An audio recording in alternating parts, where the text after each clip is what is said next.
ये जाति के आधार पर सिर्फ पॉलिटिक्स होती है, क्योंकि देखिए प्रैक्टिकली अगर आप देखें तो कई बार सेम जाति के लोगों के बीच में क्या केसेस नहीं होते। हम तो लॉयर हैं, हम तो आए दिन देखते हैं। इवन एक परिवार के बीच में भी, दो भाइयों के बीच में भी, यानी सेम खून के बीच में भी अगर लड़ाई हो जाती है तो क्या वो जाति के आधार पे होती है? नहीं। वो किस वजह से होती है? मतभेद हो गया, या फिर कोई काम क्रोध लोभ मोह अहंकार विकार आ गया, उस कारण से होती है।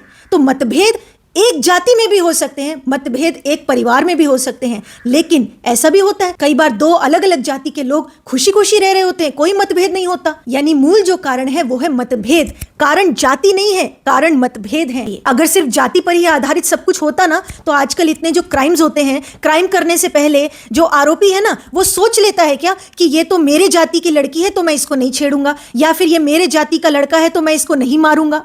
ऐसा तो नहीं सोचता है आरोपी, तब तो वो क्राइम करते समय जात नहीं देखता है। अर्थात हमारे कहने का मतलब ये है कि क्राइम जाति से नहीं होते, जाति को देख कर नहीं होते, मतभेदों से होते हैं, काम क्रोध लोभ मोह अहंकार के कारण होते हैं।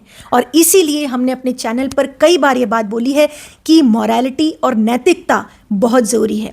जरूरत थी यूजीसी को कि नैतिकता की गाइडलाइंस बनाते, मॉरलिटी की गाइडलाइंस बनाते, जाति पाति को छोड़ के सबको इक्वालिटी से देखते हुए कि कोई किसी के ऊपर मारपीट नहीं करेगा, कोई किसी के साथ डिस्क्रिमिनेशन नहीं करेगा, कोई किसी को बुरा भला नहीं बोलेगा, कोई क्राइम ना हो। यूनिवर्सिटी में ऐसी कमेटी बना लेते कि आप जो 24 घंटे में निपटारा करने की गाइडलाइंस बात कर रही हैं वो आप हर क्राइम के लिए करो, हर तरह के कास्ट और हर तरह के छात्र के लिए करो। सिर्फ एक कैटेगरी के छात्र को क्यों कवर करना है? सब कैटेगरी के छात्रों को करो। क्यों उनके माइंड में जाति भाव भरी जा रही है?